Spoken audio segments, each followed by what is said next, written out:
উদীয়মান তরুণ বক্তা কারি মাওলানা মুহাদ্দিস মুফতি মোহাম্মদ সালমান কবির সরদার সাহেব, শাইখুল হাদিস, জামিয়া আরাবিয়া বাহরুল উলুম, ত্রিশাল, ময়মনসিংহ। খতিব পূর্ব সদরপাড়া জামে মসজিদ, ময়মনসিংহ। আমাদের ভাগ্যটা অত্যন্ত বড়, কারণ ময়মনসিংহ থেকে আমাদের একজন অতিথি বক্তা আসছে, আর অথচ আমরা বাড়ির পাশে থেকে আসতে পারছি না। আমি বক্তাকে আমাদের মাহফিল কমিটির পক্ষ থেকে সাদর সম্ভাষণ জানাচ্ছি এবং তার বয়ান পেশ করার জন্য মাহফিল কমিটির পক্ষ থেকে সবিনয় অনুরোধ করছি।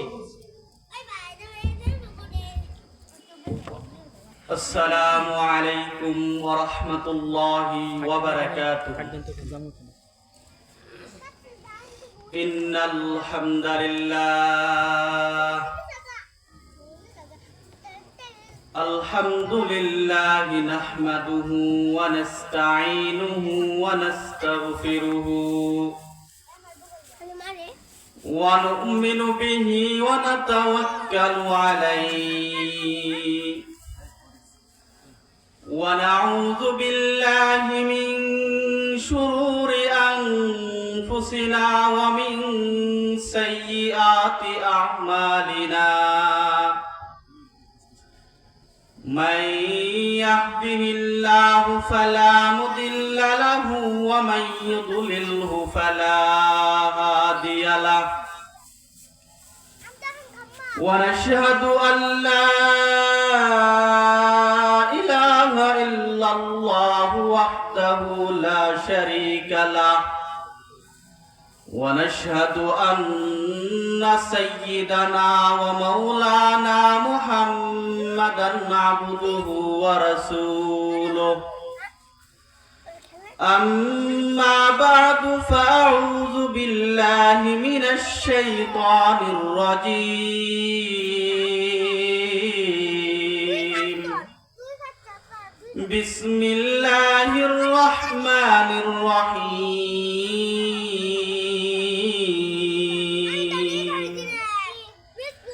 كتاب أنزلناه إليك لتخرج الناس من الظلمات إلى النور وقال النبي صلى الله عليه وسلم خيركم من تعلم القرآن وعلمه أو كما قال النبي عليه الصلاة والسلام صدق الله مولانا العظيم وصدق رسوله النبي الكريم ونحن على ذلك لمن الشاهدين والشاكرين والذاكرين والحمد لله رب العالمين। সকলে আমরা মুহাব্বতের সাথে দরুদ ইব্রাহিম পড়ি। اللهم صل على محمد وعلى آل محمد كما صليت على إبراهيم وعلى آل إبراهيم إنك حميد مجيد اللهم بارك على محمد وعلى آل محمد كما باركت على إبراهيم وعلى آل إبراهيم إنك حميد مجيد। আলহামদুলিল্লাহ, আল্লাহ সুবহানাহু ওয়া তাআলার দরবারে লাখ কোটি শুকর ও সুজুদ যে মহান রব্বুল আলামিন আমাদেরকে দুনিয়াবি ঝামেলা থেকে ফারেক করে এই মহা মহতি বরকতময় এক মজলিসে ব্রাহ্মণবাড়ি কবরস্থান পরিচালনা কমিটি ও গ্রামবাসীর উদ্যোগে ৮ম বার্ষিক ওয়াজ মাহফিলে কিছু কথা বলা এবং শোনার জন্য নিয়ে আসছেন। সেজন্য সকলে শুকরগুজার হই। রবের শিকারু ভাষায় অন্তরের অন্তঃস্থল থেকে সকলে একবার জোরে সোরে বলি আলহামদুলিল্লাহ।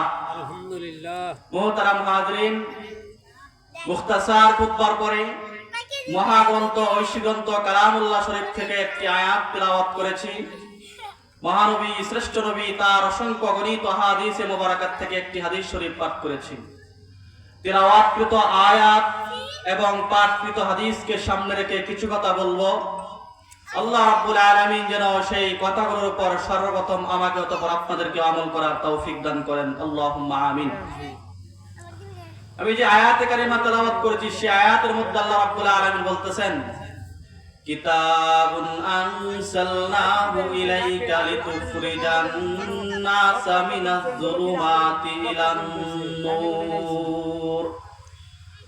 আল্লাহ রাব্বুল আলামিন নবী মুহাম্মদ রাসূলুল্লাহ সাল্লাল্লাহু আলাইহি ওয়াসাল্লামকে উদ্দেশ্য করে বলতেছেন, ওগো পয়গম্বর, আপনার উপর আমি যে কিতাবখানা প্রেরণ করেছি, আমি আল্লাহর পক্ষ থেকে আপনার কাছে একটি কিতাব প্রেরণ করেছি। কিতাবুন আনজালনাহু ইলাইক, আমি আল্লাহর পক্ষ থেকে আপনার নিকট একটি কিতাব প্রেরণ করেছি। বলে কেন? লিতুখরিজান নাসা মিনাল যুলুমাতি ইলান নূর। এই কিতাব দিয়ে গুমরাহির গোড়াচ্ছন্ন অন্ধকারে নিমজ্জিত, শিরিকের মধ্যে নিমজ্জিত, বেদাতের মধ্যে নিমজ্জিত আল্লাহ বলা মানুষগুলাকে, যে সকল মানুষগুলা দুনিয়ার মুহে পড়ে, দুনিয়ার চাকচিক্য পড়ে জান্নাতের পথ থেকে সরে গিয়ে জাহান্নামের পথে অগ্রসর হচ্ছে, এই সকল মানুষগুলাকে কিতাবের মধ্য দিয়ে আপনি আলোর রাস্তায় নিয়ে আসবেন, ইমানের রাস্তায় নিয়ে আসবেন, জান্নাতের রাস্তায় নিয়ে আসবেন, আল্লাহ বলা মানুষগুলাকে আল্লাহমুখী করে দিবেন। হাদিসের মধ্যে রাসূল আরবি সাল্লাল্লাহু আলাইহি ওয়াসাল্লাম বলেন যে পৃথিবীর মধ্যে সর্বশ্রেষ্ঠ মানুষ হচ্ছে তারাই যারা এই কোরআনে কারীম শিক্ষা করে এবং কোরআনে কারীমের শিক্ষা দান করে। এই হলো আমার আয়াত এবং হাদিসের তরজমা। এখন আমরা একটু ব্যাখ্যা বিশ্লেষণের দিকে যাই। মুহতারাম হাজরিন, পৃথিবীতে যদি আমরা কোনো কিছু দেখতে চাই তাহলে মিনিমাম দুইটা আলোর সমন্বয় করতে হয়। একটা আলো হচ্ছে চোখের আলো, আর একটা আলো হচ্ছে বাহিরের আলো।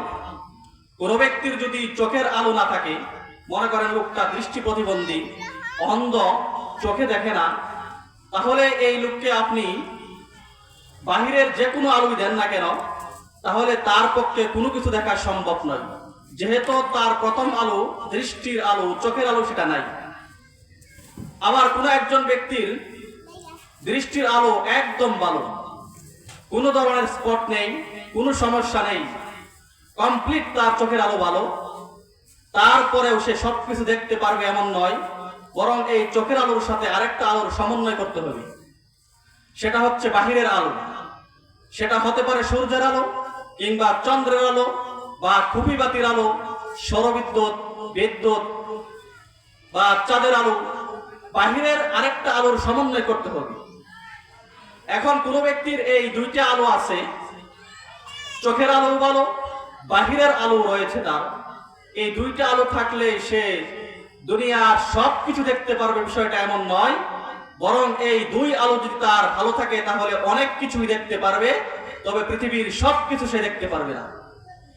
একটা উদাহরণ দিলে আপনারা সহজে বুঝবেন। মনে করেন একজন ব্যক্তির দুইটা আলো আছে, চোখের আলো ভালো, বাহিরের আলো আছে, কিন্তু 3 নাম্বার আরেকটা আলো এই দুই আলোর সাথে সমন্বয় করতে হবে। সেটা হচ্ছে জ্ঞানের আলো। যদি তার জ্ঞানের আলো না থাকে তাহলে সে দুনিয়ার অনেক কিছু দেখতে পারবে, সবকিছু দেখতে পারবে না। যেমন এই পোস্টারটা যদি কোনো একজন ব্যক্তিকে, এই দুই আলো তার অনেক ভালো এমন একজন ব্যক্তিকে ধরে বলেন, যার কাছে জ্ঞানের আলো নেই, মনে করেন বাংলা জ্ঞানের আলো নেই, তার হাতে যদি পোস্টারটা দিয়ে বলেন যে এখানে ব্রাহ্মণবাড়ি কবরস্থান পরিচালনা কমিটি কোথায় আছে, এই লেখাটা বের করো, যদি তার কাছে জ্ঞানের আলো না থাকে, বাংলা জ্ঞানের আলো, তাহলে সে এই লেখাটা খুঁজে বের করতে পারবে না। আবার কোন একজন ব্যক্তির কাছে মনে করেন বাংলা জ্ঞানের আলো আছে, কিন্তু তার কাছে দিয়েছেন একটা ইংরেজি পত্রিকা, ইংরেজি জ্ঞানের আলো তার মধ্যে নাই, দিয়ে যদি তাকে এখানে একটা লেখা বের করার জন্য বলেন তাহলে কিন্তু সে এই ইংরেজি লেখাটা বের করতে পারবে না। তার মানে তৃতীয় আরেকটা আলো লাগবে, জ্ঞানের আলো। আবার জ্ঞানের আলো থাকলেই যে সবকিছু দেখতে পারবে এমন নয়, বরং জ্ঞানের ভিন্নতার কারণে তার চোখের আলোর মধ্যে ভিন্নতা আসবে।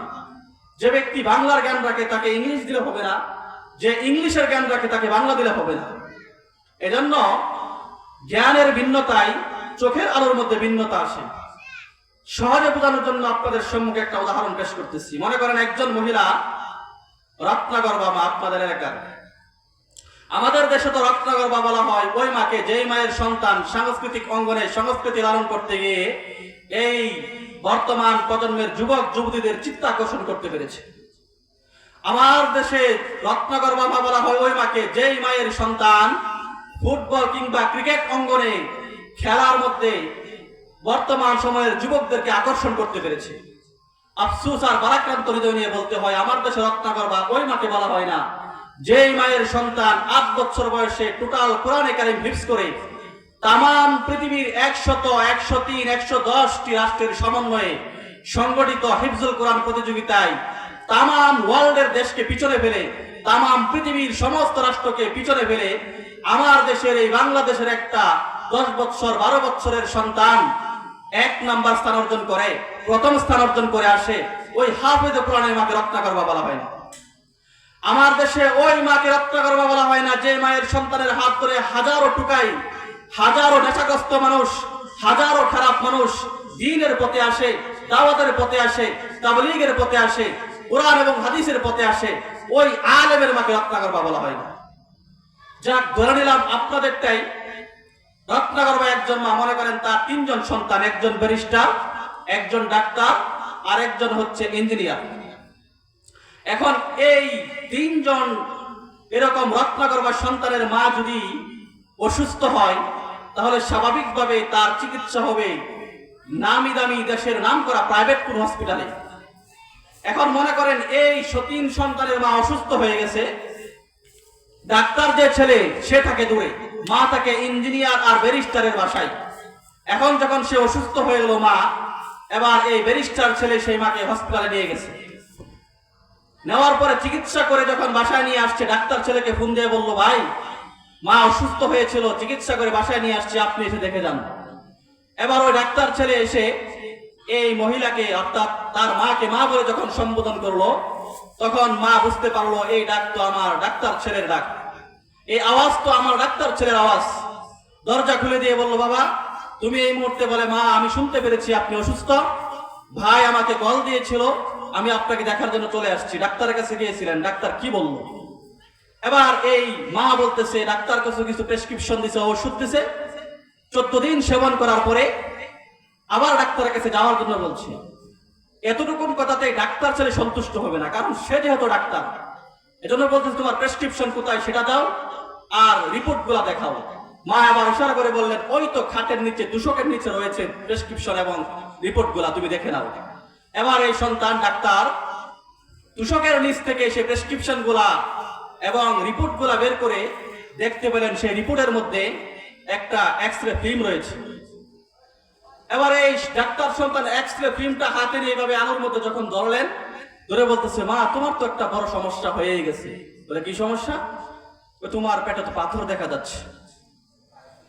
আপনাদের কাছে আমার জানতে চাই যে এই এক্সরে ফিল্মটা কি ইতিপূর্বে ইঞ্জিনিয়ার ছেলে দেখে নাই? অবশ্যই দেখছে। ব্যারিস্টার ছেলে দেখে নাই? অবশ্যই দেখছে। তাহলে তারা কেন এই এক্সরে ফিল্ম দেখে পাথর নির্ণয় করতে পারলো না? অথচ যেই ইঞ্জিনিয়ার ছেলে দৈনিক টনকে টন পাথরের কাজ করে রাস্তার মধ্যে, কিন্তু মায়ের পেটে একটা পাথর ধরতে পারলো না। আমার ব্যারিস্টার ছেলে দৈনিক আদালতের কাঠগড়ায় দোষীকে নির্দোষ বানাচ্ছে আর নির্দোষকে দোষী বানায় জেলখানায় ভরতেছে, জেলের ভিতরে ঢোকাচ্ছে, অথচ ওই সন্তান তার মায়ের পেটে একটা পাথর ধরতে পারে না। তার মানে কি, এক্সরে ফিল্ম দেখে যদি কোনো ব্যক্তি রোগ নির্ণয় করতে চায় তাহলে তাকে মেডিকেল সায়েন্স পড়তে হবে, তাকে ইঞ্জিনিয়ার দিয়ে হবে না, তাকে ব্যারিস্টারি পড়াশোনা দিয়ে হবে না, ফিজিক্স আর কেমিস্ট্রি দিয়ে হবে না। যদি কেউ তার এক্স-রে ফিল্ম দেখে রোগ নির্ণয় করতে চায়, তাহলে অবশ্যই তাকে মেডিকেল সায়েন্স নিয়ে পড়াশোনা করতে হবে। ঠিক তদ্রুপ কোন একজন ব্যক্তি যদি জান্নাতের রাস্তা পেতে চায়, জান্নাত পেতে চায়, আল্লাহর পরিচয় পেতে চায়, আল্লাহকে পেতে চায়, তাকেও কোরআন এবং হাদিসের রাস্তায় আসতে হবে। কোরআন এবং হাদিসকে আঁকড়ে ধরতে হবে, কোরআন এবং হাদিসের উপর চলতে হবে, কোরআন এবং হাদিসকে মেনে চলতে হবে। কোরআন এবং হাদিসকে বাইপাস করে, কোরআন এবং হাদিসকে মাইনাস করে কোন ব্যক্তি আল্লাহর পরিচয় পাবে না, জান্নাতের রাস্তা খুঁজে পাবে না। এজন্যই এই কোরআনে কারীম হচ্ছে আমাদের জন্য একটা ম্যাগনেট। কোরআন আসছে আল্লাহ বলা মানুষগুলাকে আল্লাহমুখী করার জন্য, জাহান্নামের পথে অগ্রসর হওয়া মানুষগুলাকে জান্নাতের পথে নিয়ে আসার জন্য। একটা ঘটনা বলে আপনাদেরকে বিষয়টা বোঝানোর চেষ্টা করব। বর্তমান পৃথিবীর খুতাবাদের মধ্যে অন্যতম একজন খতিব খুতাবা মাওলানা জুলফিকার আহমদ নকশবন্দি। মাওলানা জুলফিকার আহমদ নকশবন্দি বলেন, একবার আমি সুইডেনের একটা কলেজের মধ্যে বক্তব্য দেওয়ার সুযোগ হয়েছে আমার। বক্তব্যের সুবাদে আমি যখন সেই কলেজের মধ্যে দাঁড়িয়ে গেলাম আলোচনা করার জন্য, বক্তব্য দেওয়ার জন্য, স্বাভাবিকভাবে আপনারা দেশের নাম শুনে একথাটা বুঝতে পারছেন, সুইডেন কোনো মুসলিম এলাকা না, মুসলিম অধ্যুষিত এরিয়া না। সুইডেন হচ্ছে A to Z majority percent খ্রিস্টানদের এলাকা, খ্রিস্টানদের রাষ্ট্র।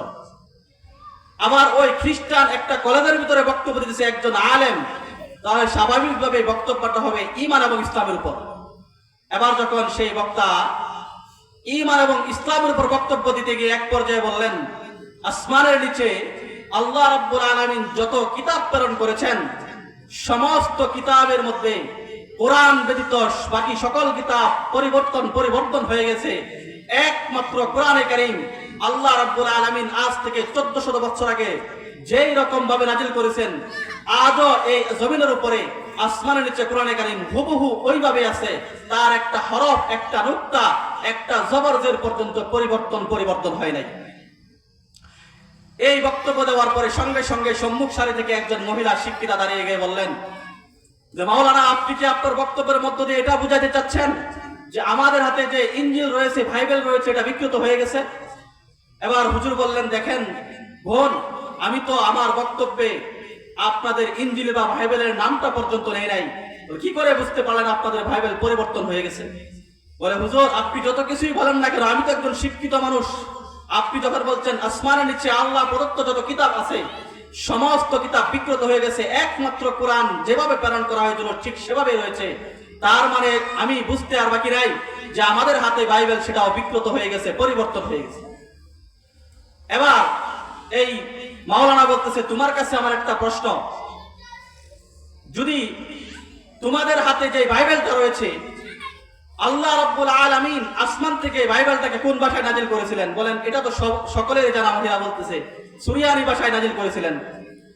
এবার এই মাওলানা বলতেছে, তাহলে এখন যে তোমাদের হাতে বাইবেলটা আছে এটা কোন ভাষায়? বলে, কেন, এটাও তো সবাই জানে, ইংরেজি ভাষায়। এবার এই হুজুর বলতেছে, তাহলে মাওলানা বলতেছে, এবার বোন, তুমি প্রশ্নের উত্তর দাও।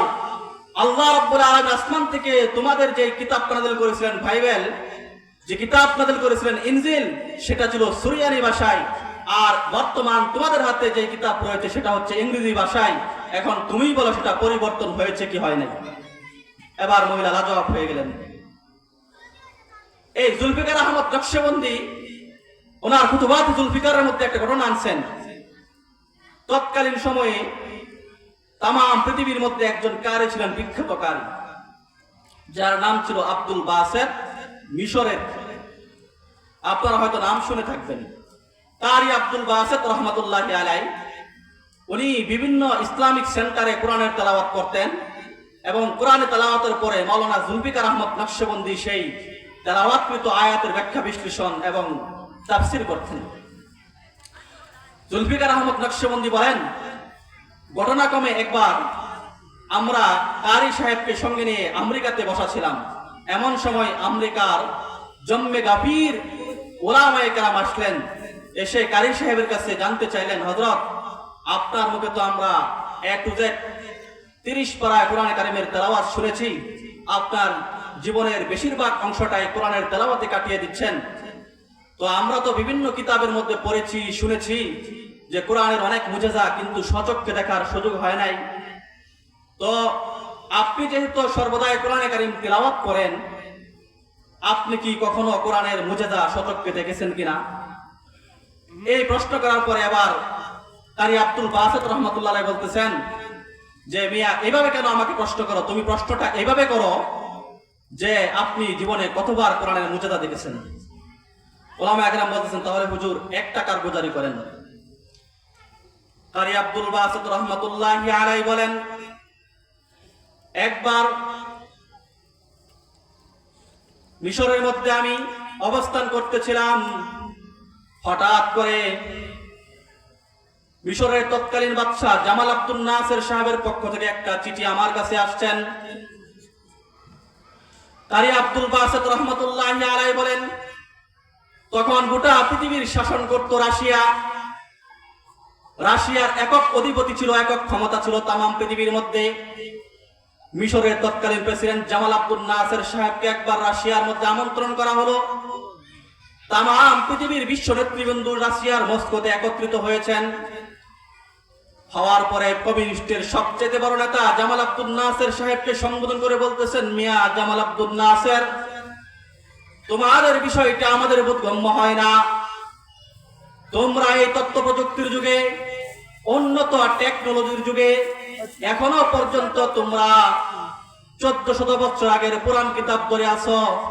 এখনো তোমরা ঘুমাইতে গেলে 1400 বছর আগে যে নবী মুহাম্মদুর রাসূলুল্লাহ সাল্লাল্লাহু আলাইহি ওয়াসাল্লাম কিভাবে ঘুমাইতেন সেটাকে ফলো করো। নবী মুহাম্মদুর রাসূলুল্লাহ সাল্লাল্লাহু আলাইহি ওয়াসাল্লাম কিভাবে খানা খেতেন তোমরা সেটাকে ফলো করো। আমাদের বুঝে আসে না। তোমরা বরং সেই কিতাব ছেড়ে দিয়ে আমাদের লাল কিতাব গ্রহণ করো, বাইবেল গ্রহণ করো। তোমাদেরকে আমরা উন্নত তথ্য প্রযুক্তি দিব, যে তথ্য প্রযুক্তির মধ্য দিয়ে তোমরা তামাম পৃথিবীতে পরিচিতি লাভ করতে পারবে, তামাম পৃথিবীতে তোমরা পরিচয় পেয়ে যাবে। জামাল আব্দুল নাসের সাহেব যখন এই কথা শুনলেন, সঙ্গে সঙ্গে মহাসিনে ইসলামের উপর বক্তব্য দিতে শুরু করলেন। এদেরকে বোঝানোর জন্য চেষ্টা করলেন ইসলাম কি, কোরআন কি, ঈমান কি। কিন্তু বক্তব্যের এক পর্যায়ে জামাল আব্দুল নাসের সাহেব বলেন, বক্তব্যের এক পর্যায়ে আমার কাছে স্যাটিসফাইড হচ্ছিল না। আমি আমার আলোচনা ছেড়ে দিয়ে মনের ভিতরে কষ্ট নিয়ে রাশিয়া থেকে আমার মিশরে চলে আসলাম। আসার পরে আল্লাহর কাছে দরখাস্ত জমা দিতে লাগলাম, আল্লাহ গো, আর একটা বার আপনি রাশিয়াতে বক্তব্য দেওয়ার সুযোগ করে দেন। আল্লাহ রাব্বুল আলামিন ওনার দোয়া কবুল করেছেন। পরবর্তী বছরে 1 বছর যাওয়ার পরে আবার রাশিয়ার মস্কোতে এরকম বিশ্ব নেতৃবৃন্দের কনফারেন্সের আয়োজন করা হয়। সেখানেও জামাল আব্দুল নাসের সাহেবকে দাওয়াত দেওয়া হয়। জামাল আব্দুল নাসের সাহেব একটা চিঠি কারি আব্দুল বাসিত রহমাতুল্লাহি আলাইহির কাছে প্রেরণ করেন। কারি আব্দুল বাসিত রহমাতুল্লাহি আলাইহি চিঠি পেয়ে বলতেছেন, আমি যুগ বিয়োগ করে হিসাব মিলাতে পারতেছিলাম না। রাশিয়ার মধ্যে মস্কোতে ওইখানে বিশ্ব নেতৃবৃন্দের কনফারেন্স, সেখানে আমার মতো একজন কারি সাহেবের কি দরকার? কিন্তু রাষ্ট্রপ্রধানের আদেশ মানতে হয়। নির্ধারিত সময়ে, নির্ধারিত তারিখে ওই রাষ্ট্রপ্রধান জামাল আব্দুল নাসেরের সাথে আমি মস্কোতে গেলাম রাশিয়ায়।